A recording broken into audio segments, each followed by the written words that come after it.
नमस्कार दोस्तों, स्वागत है आपका इस यूट्यूब चैनल पे। तो जैसा कि आप जानते हैं कि इस सेशन में हम लोग कंप्लीट लूसेंट जीके कवर कर रहे हैं और इसी में ये इतिहास का मध्यकालीन भारत का 7वां पार्ट है। तो चलिए वीडियो शुरू करते हैं। जल्दी से लाइक कर दीजिए, चैनल पे नए हैं तो जल्दी से चैनल को सब्सक्राइब कर लीजिए।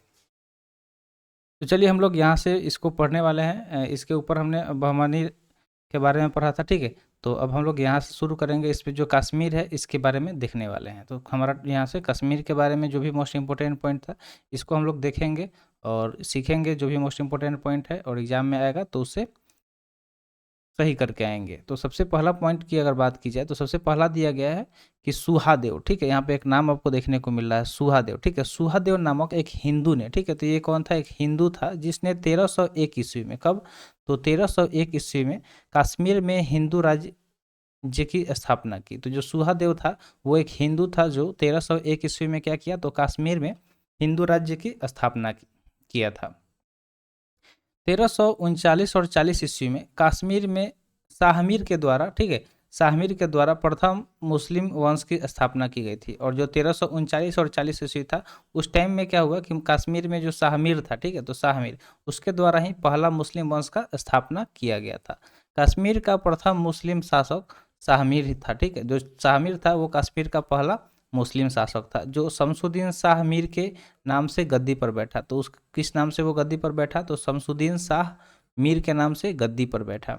इसने अपनी राजधानी इंद्रकोट में स्थापित किया। अगर इसकी बात की जाए कि इसका जो राजधानी था वो कहाँ पे इसने स्थापित किया, तो जो इंद्रकोट जगह है वहाँ पे इसने क्या किया? अपने राजधानी को स्थापित किया। अलाउद्दीन ने राजधानी इंद्रकोट से हटाकर, तो जो अलाउद्दीन हुआ उसने क्या किया कि इसकी राजधानी जो कहाँ पे थी? इंद्रकोट थी, ठीक है। तो इंद्रकोट से हटाकर उसने क्या किया? अलाउद्दीनपुर जो कि श्रीनगर में स्थित है वहाँ पे स्थापित कर दिया, ठीक है। वहाँ पे क्या किया? उसने अपनी राजधानी को स्थापित कर दिया। हिंदू मंदिरों एवं मूर्तियों को तोड़ने के कारण सुल्तान सिकंदर को बुत सिकन कहा गया, ठीक है। तो जो सुल्तान सिकंदर था वो क्या करता था? जो भी हिंदू के जो मंदिर हुआ करते थे, जो उनकी मूर्ति हुआ करती थी भगवानों का, उससे वो तोड़ देता था। जिस वजह से जो सुल्तान सिकंदर था उसको बुत सिकन के नाम से जाना गया, ठीक है। उसको बुत सिकन कहा गया। क्या कहा गया? बुत सिकन कहा गया। 1420 ईस्वी में जैन उल आयदीन, ठीक है। तो 1420 ईस्वी में क्या हुआ कि जैन उल आयदीन सिंहासन पर बैठा। इसकी अगर धार्मिक की बात करें तो इसकी जो धार्मिक सहीनता थी इसके कारण इसे कश्मीर का अकबर कहा गया। तो इसकी जो धार्मिक सहीनता थी उसके वजह से इसे क्या कहा गया? कश्मीर का अकबर कहा गया। जैन उल आबदीन, ठीक है। जैन उल आबदीन फारसी, संस्कृत, कश्मीरी, तिब्बती आदि भाषाओं का ज्ञाता था। तो जो जैन उल आबदीन था वो कौन कौन भाषाओं का ज्ञाता था? तो फारसी हो गया, संस्कृत हो गया, कश्मीरी हो गया, तिब्बती हो गया, इन सभी भाषाओं का वो ज्ञाता था। इसने क्या किया कि महाभारत तथा राजतरंगिणी को फारसी में अनुवाद करवाया। और ये जो जैन उल आबदीन था उसने क्या किया कि जो महाभारत था, ठीक है, महाभारत और राजतरंगिणी इन दोनों को क्या किया? इसने फारसी में अनुवाद करवाया, यानी कि फारसी में इसको ट्रांसलेट करवाया। 1588 ईस्वी में, कब? तो 1588 ईस्वी में अकबर ने कश्मीर को मुगल साम्राज्य में मिला लिया। तो जब पूछा जा सकता है कि अकबर ने कश्मीर को मुगल साम्राज्य में कब मिला लिया, तो याद रखिएगा कि 1588 ईस्वी में जो अकबर था उसने क्या किया कि कश्मीर को मुगल में मिला लिया, ठीक है। तो यहाँ तक चीज़ें क्लियर हो गई। अब हम लोग चलते हैं कश्मीर के बाद बंगाल के तरफ, ठीक है। तो बंगाल के बारे में भी चलिए जानते हैं। तो अगर बंगाल की बात करें, ठीक है, तो बंगाल का भी यहाँ पे पॉइंट दिया गया है। चलिए उसको सीखते चलते हैं। तो दिया गया है कि इख्तियारुद्दीन मोहम्मद बिन बख्तियार खिलजी, ठीक है। इख्तियारुद्दीन मोहम्मद बिन बख्तियार खिलजी ने क्या किया कि बंगाल को दिल्ली सल्तनत में मिलाया। तो पूछा जा सकता है कि बंगाल को दिल्ली सल्तनत में किसके द्वारा मिलाया गया? तो इख्तियारुद्दीन मोहम्मद बिन बख्तियार खिलजी के द्वारा मिलाया गया। किसके द्वारा मिलाया गया? तो इख्तियार मोहम्मद बिन बख्तियार खिलजी के द्वारा क्या किया गया कि बंगाल को दिल्ली सल्तनत में मिलाया गया। गयासुद्दीन तुगलक ने बंगाल को 3 भागों में विभाजित किया। तो जो बंगाल था उसको 3 भागों में विभाजित कर दिया गया। किसके द्वारा किया गया? तो गयासुद्दीन तुगलक के द्वारा किया गया। एक तो लखनऊती जो कि उत्तर बंगाल हो गया, उसके बाद सोनारगांव जो कि पूर्वी बंगाल हो गया, तथा सतगांव जो कि दक्षिणी बंगाल हो गया। तो इस तरह से लखनऊती, सोनारगांव, सतगांव ये 3 भाग किया गया। किसको? तो बंगाल को। किसके द्वारा? तो गयासुद्दीन तुगलक के द्वारा किया गया। 1345 ईस्वी में हाजी इलियास बंगाल के विभाजन को समाप्त कर शमसुद्दीन इलियास शाह के नाम से बंगाल का शासक बना। तो जो 1345 ईस्वी आया उस टाइम जो हाजी इलियास था उसने क्या किया कि बंगाल के विभाजन को ख़त्म कर दिया, और उसके बाद उसने क्या किया कि शमसुद्दीन इलियास शाह के नाम से बंगाल का शासक बन गया। पांडुआ में अदीना मस्जिद का निर्माण 1364 ईस्वी में सुल्तान सिकंदर शाह ने करवाया था। तो आपसे पूछा जाए कि अदीना मस्जिद का निर्माण कब और किसने करवाया था, तो याद रखिएगा कि पांडुआ में जो अदीना मस्जिद है इसका निर्माण 1364 ईस्वी में सुल्तान सिकंदर के द्वारा करवाया गया था। बंगाल का जो शासक था गयासुद्दीन आजम शाह, ठीक है, गयासुद्दीन आजम शाह 1389 से 1409 ईस्वी में अपनी न्यायप्रियता के लिए प्रसिद्ध था। तो ये जो बंगाल का शासक था जिसका नाम क्या था, गयासुद्दीन आजम शाह, ठीक है, गयासुद्दीन आजम शाह, वो किस लिए प्रसिद्ध था, तो उस न्यायप्रियता के लिए वो काफ़ी ज़्यादा प्रसिद्ध था।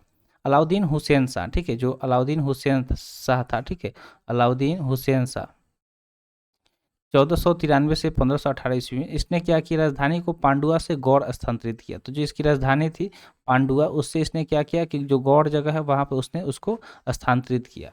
महाप्रभु चैतन्य अलाउद्दीन के समकालीन थे, और आप नाम सुने होंगे महाप्रभु चैतन्य का। तो जो महाप्रभु चैतन्य थे वो किसके समकालीन थे, तो वो अलाउद्दीन के समकालीन थे। अलाउद्दीन ने सत्यपीर नामक आंदोलन की शुरुआत की थी। तो सत्यपीर आंदोलन के बारे में भी डायरेक्ट पूछा जा सकता है कि इसका शुरुआत किसके द्वारा किया गया था, तो याद रखिएगा कि अलाउद्दीन के द्वारा किया गया था।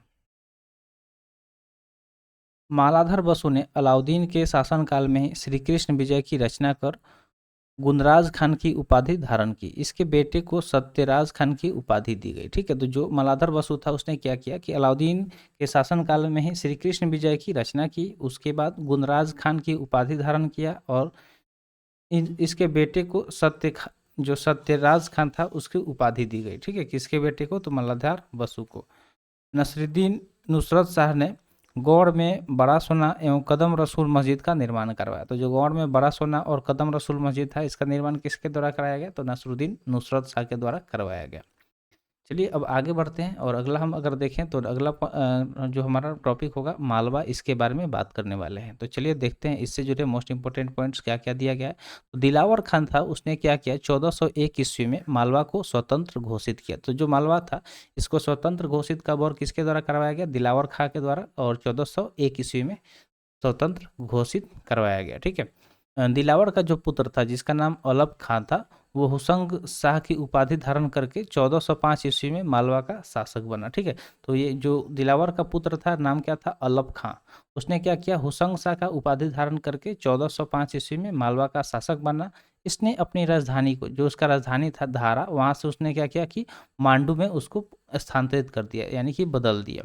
मालवा में खिलजी वंश की स्थापना महमूद शाह ने किया था। तो जो मालवा जगह था वहाँ पे अगर पूछा जाए कि वहाँ पे जो खिलजी वंश था, ठीक है, वहाँ पे जो खिलजी वंश था उसका स्थापना किसके द्वारा किया गया था, तो जो महमूद शाह था उसने वहाँ पे खिलजी वंश का स्थापना किया हुआ था। कहाँ पे, तो मालवा में।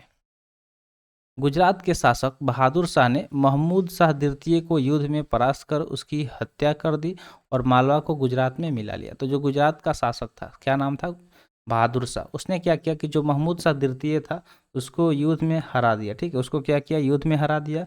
और उसको हराने के बाद उसने क्या किया कि जो मालवा था उसको उसने क्या किया, गुजरात में मिला लिया। तो हराया इन द सेंस उसने क्या किया, उसको वहाँ पे हत्या भी कर दिया, ठीक है, बहादुर शाह ने। मांडू के किले का निर्माण हुसंग शाह ने करवाया था। जो मांडू में किला था उसका निर्माण किसने करवाया था, तो हुसंग शाह ने करवाया था। इस किले में सबसे महत्वपूर्ण है जो दिल्ली का दरवाजा। तो अगर उस किले में बात की जाए तो वहाँ पे सबसे महत्वपूर्ण आपको क्या देखने को मिलेगा, तो दिल्ली दरवाजा जो है वो सबसे महत्वपूर्ण है। बाज बहादुर एवं रूपमती का महल, ठीक है, यहाँ पे और एक दिया गया है कि बाज बहादुर एवं रूपमती का महल का निर्माण सुल्तान नसरुद्दीन शाह द्वारा करवाया गया था, ठीक है। तो यहाँ पे अगर पूछा जाए कि बाज बहादुर हो गया या फिर रूपमती महल हो गया, तो इसका निर्माण किसके द्वारा कराया गया था, तो सुल्तान नसरुद्दीन शाह के द्वारा करवाया गया था। हिंडोला, ठीक है, यहाँ पे दिया गया हिंडोला भवन या दरबार हॉल का निर्माण पूछा जाए तो हुसंग शाह के द्वारा करवाया गया था। हिंडोला भवन या दरबार हॉल के बारे में पूछा जाएगा तो याद रखिएगा हुसंग शाह ने इसका निर्माण करवाया था। जहाज महल की बात करें तो गयासुद्दीन खिलजी ने मांडू में इसका निर्माण करवाया था। और कुस्क महल की बात करें, ठीक है, जो कुस्क महल, तो महमूद खिलजी ने फतेहाबाद नामक स्थान पर बनवाया था, ठीक है। फतेहाबाद नामक जो स्थान था वहाँ पर कुस्क महल को बनवाया गया, किसके द्वारा, तो महमूद खिलजी के द्वारा फतेहाबाद पे बनवाया गया। तो यहाँ तक हमने पढ़ लिया। अब चलिए आगे बढ़ते हैं। अगला अगर हम पॉइंट देखें तो अगला क्या है, गुजरात। तो चलिए अब गुजरात के बारे में पढ़ते हैं। तो चलिए शुरू करते हैं। आई होप आपको जो भी चीज़ें यहाँ पे बताई जा रही है आपको पसंद आ रहा होगा, समझ में आ रहा होगा। तो अभी तक वीडियो को लाइक नहीं किए हैं तो जल्दी से वीडियो को लाइक कर दीजिए, और चैनल पर नए हैं तो जल्दी से चैनल को सब्सक्राइब कर लीजिए।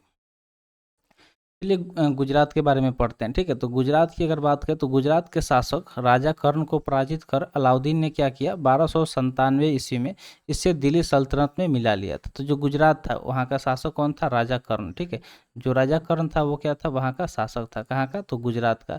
जिसको क्या किया गया कि जो मतलब अलाउद्दीन था उसने क्या किया, 1297 ईस्वी में उसे हरा दिया, पराजित कर दिया, और उसके बाद उसने दिल्ली सल्तनत में ही गुजरात को मिला लिया था। 1391 ईस्वी में महमूद शाह तुगलक द्वारा नियुक्त गुजरात का जो सूबेदार था जिसका नाम था जफर खां, उसने क्या किया कि सुल्तान मुजफ्फर शाह की उपाधि ग्रहण किया। तो 1391 में क्या हुआ कि मोहम्मद शाह तुगलक उसके द्वारा क्या किया गया कि जो गुजरात था उसका सूबेदार जिसका नाम जफर खां था उसने सुल्तान मुजफ्फरपुर शाह की उपाधि ग्रहण करके 1407 ईस्वी में गुजरात का स्वतंत्र सुल्तान बना। ठीक है, तो गुजरात का ये स्वतंत्र सुल्तान कब बना, 1407 ईस्वी में। अब चलिए जो भी गुजरात के प्रमुख शासक थे उनका हम लोग नाम देख लेते हैं। जैसे कि अहमद शाह जो कि 1411 से 1452 तक थे। महमूद शाह बेगरा की बात करें तो 1458 से लेकर 1511 ईस्वी तक। और उसके बाद हम देखें तो बहादुर शाह जो कि 1526 से लेकर 1537 ईस्वी तक रहे। तो ये सारे जो भी शासक का नाम दिया गया जो कि गुजरात के प्रमुख शासक थे। अहमद शाह की अगर बात करें, ठीक है, अहमद शाह, तो अहमद शाह ने क्या किया था, जो अहमद शाह था उसने क्या किया था कि असावल के निकट साबरमती नदी के किनारे अहमदाबाद नामक नगर बसाया, और पाटन से राजधानी हटाकर अहमदाबाद को राजधानी बनाया। तो अहमदाबाद अभी भी आप जानते होंगे गुजरात में पड़ता है, जो कि साबरमती नदी के किनारे पे है। तो ये इसका ये जो नगर है किसके द्वारा बसाया गया, तो अहमद शाह जो था उसके द्वारा ही बसाया गया था। ठीक है, और जो उसका राजधानी था तो उसने क्या किया, अपनी राजधानी को पाटन से हटाकर अहमदाबाद को राजधानी बना लिया था। यहाँ तक चीज़ें क्लियर हो गई है। चलिए आगे बढ़ते हैं कि गुजरात की अगर हम बात करें तो वहाँ का सबसे जो प्रसिद्ध शासक था वो कौन था, तो महमूद बेगरा। जो महमूद बेगरा था वो सबसे प्रसिद्ध शासक था। महमूद बेगरा ने गिरनार के निकट मुस्तफ़ाबाद नामक नगर और चम्मानेर के निकट मोहम्मदाबाद नगर बसाया। तो जो ये मोहम्मद बेगरा था उसने क्या किया था कि गिरनार जो जगह था उसके पास में एक मुस्तफ़ाबाद नामक नगर बनाया, और दूसरा चमानेर के निकट मोहम्मदाबाद नगर बसाया था। किसने बसाया था, महमूद बेगरा ने बसाया था। 1527 ईस्वी में अकबर ने गुजरात को जो मुगल साम्राज्य था उसमें मिला लिया था। तो ये भी याद रखिएगा कि गुजरात को मुगल साम्राज्य में कब मिलाया गया था, तो याद रखिएगा कि 1572 ईस्वी में। ठीक है, 1572 ईस्वी में गुजरात को मुगल साम्राज्य में मिला लिया गया था। आगे हम लोग मेवाड़ के बारे में पढ़ेंगे। ठीक है, तो मेवाड़ की अगर बात करें, मेवाड़ और उसके बाद खानदेश पढ़ेंगे। उसके बाद जो सूफी आंदोलन है यहाँ पे नीचे आप देख पा रहे होंगे, तो इसको हम लोग आगे के सेशन में कवर करेंगे। तो अभी यहाँ तक जो भी दिख रहा है डिस्प्ले पर इसको ही हम लोग कवर करेंगे। तो चलिए देख लेते हैं। सबसे पहले हम लोग मेवाड़ के बारे में बात करते हैं। ठीक है, अगर मेवाड़ की बात करें तो अलाउद्दीन खिलजी जो था, ठीक है, अलाउद्दीन खिलजी उसने क्या किया था, 1303 ईस्वी में मेवाड़ का गुहिलात राजवंश के शासक रतन सिंह को पराजित कर मेवाड़ को दिल्ली सल्तनत में मिला लिया। तो जो मेवाड़ था उसको दिल्ली सल्तनत में किसके द्वारा मिलाया गया था और कैसे मिलाया गया था, तो अलाउद्दीन खिलजी था। उसने 1303 ईस्वी में क्या किया था कि जो मेवाड़ के शासक थे जिनका नाम क्या था, ठीक है, जो गुहिलात राजवंश के शासक रतन सिंह थे। ठीक है, गुहिलात राजवंश था और उसके शासक रतन सिंह थे। उनको हरा के और जो मेवाड़ था उसको दिल्ली सल्तनत में मिला लिया था। किसने ऐसा किया था, तो ये किया गया था अलाउद्दीन खिलजी के द्वारा। ठीक है, गुहिलत वंश की एक शाखा सिसोदिया वंश के हमीर देव ने मोहम्मद तुगलक को हराकर पूरे मेवाड़ को स्वतंत्र करा लिया। उसके बाद क्या हुआ कि जो गुहिलत वंश का एक शाखा जिसका नाम था सिसोदिया वंश, उसका जो एक शासक था जिसका नाम था हमीर देव, उसने मोहम्मद तुगलक को हरा दिया, और उसके बाद जो पूरा मेवाड़ था उसको आज़ाद करा दिया, यानी कि स्वतंत्र करा लिया। राणा कुंभा ने 1448 ईस्वी में चित्तौड़ में एक विजय स्तंभ की स्थापना की, और जो राणा कुंभा था, ठीक है, राणा कुंभा उसने क्या किया कि 1448 ईस्वी में चित्तौड़ में एक विजय स्तंभ का स्थापना किया। खानवा का जो युद्ध था 1527 ईस्वी में राणा सांगा एवं बाबर के बीच हुआ, जिसमें बाबर विजयी हुआ। उसके बाद क्या हुआ कि 1527 ईस्वी में खानवा का युद्ध हुआ। ठीक है, तो खानवा का युद्ध किसके किसके बीच हुआ, ये सवाल डायरेक्टली पूछा जाता है एग्जाम में। तो आपको याद रखना है कि राणा सांगा और जो बाबर थे उसके बीच में 1527 ईस्वी में खानवा का युद्ध हुआ था। और इसमें जीत किसकी हुई थी, तो बाबर की जीत हुई थी। 1576 ईस्वी में हल्दी घाटी का युद्ध। ठीक है, तो उसके बाद क्या हुआ कि 1527, उसके बाद 1576 में क्या हुआ, हल्दी घाटी का युद्ध हुआ, राणा प्रताप एवं अकबर के बीच हुआ, जिसमें अकबर विजयी हुआ। और इसमें क्या हुआ कि अकबर विजयी हो गया। कब हुआ था हल्दी घाटी का युद्ध, तो 1576 ईस्वी में राणा प्रताप और अकबर के बीच हुआ था, जिसमें विजयी कौन हुआ, तो विजय हुआ अकबर। मेवाड़ की अगर हम राजधानी की बात करें, ठीक है, जो मेवाड़ था उसकी राजधानी की बात की जाए तो जो चित्तौड़गढ़ था वो उसकी राजधानी थी। और जहांगीर ने मेवाड़ को मुगल साम्राज्य में मिला लिया। और जो जहांगीर था उसने क्या किया कि जो मेवाड़ था उसको मुगल साम्राज्य में मिला लिया। चलिए अब खानदेश के बारे में पढ़ लेते हैं। खानदेश की बात करें, ठीक है, खानदेश, तो खानदेश के बारे में यहाँ पे कुछ मोस्ट इंपोर्टेंट पॉइंट्स दिया गया है, जैसे कि तुगलक वंश, ठीक है, के बारे में यहाँ दिया गया है कि तुगलक वंश के पतन के समय जो तुगलक वंश था तो उसका जब खात्मा हो रहा था, पतन हो रहा था, उस समय फिरोज शाह तुगलक के जो सूबेदार मलिक अहमद राजा फारूकी था उसने क्या किया कि नर्मदा एवं ताप्ती नदियों के बीच 1382 ईस्वी में खानदेश की स्थापना की। इसको ऊपर कर लेते हैं, ठीक है। तो यहाँ पे क्या दिया गया कि तुगलक वंश का जब पतन हो रहा था तो उस समय फिरोज शाह तुगलक ने क्या किया कि सूबेदार मलिक अहमद राजा फारूकी, ठीक है, क्या नाम था, सूबेदार मलिक अहमद राजा फारूकी, उसने क्या किया, नर्मदा और ताप्ती नदी के बीच 1382 ईस्वी में एक खान देश का स्थापना कर दिया। किसका स्थापना कर दिया, खान देश का। यहाँ पे लिखा हुआ है खानदेश का स्थापना की। खानदेश की अगर राजधानी की बात करें तो बुरहारपुर, ठीक है, जो बुरहानपुर थी वो उसका राजधानी था। और इसका जो सैनिक मुख्यालय था आसिरगढ़ था, और सैनिकों का जो मुख्यालय था आसिरगढ़ था। 1601 ईस्वी में अकबर ने खानदेश को मुगल साम्राज्य में मिला लिया। उसके बाद क्या हुआ कि 1601 ईस्वी में जब अकबर ने क्या किया कि जो खानदेश था उसको मुगल में मिला लिया। तो आई होप आपको जो भी चीज़ें आज बताई हो गई है यहाँ पे समझ में आ गया होगा। तो उम्मीद करते हैं वीडियो पसंद आया होगा। तो आज के लिए इतना ही, आज का सेशन यहीं पर समाप्त हुआ। सेशन कैसा लगा कमेंट सेशन में ज़रूर बताइएगा। तो मिलते हैं फिर अगले वीडियो में। Thanks for watching. जय हिंद।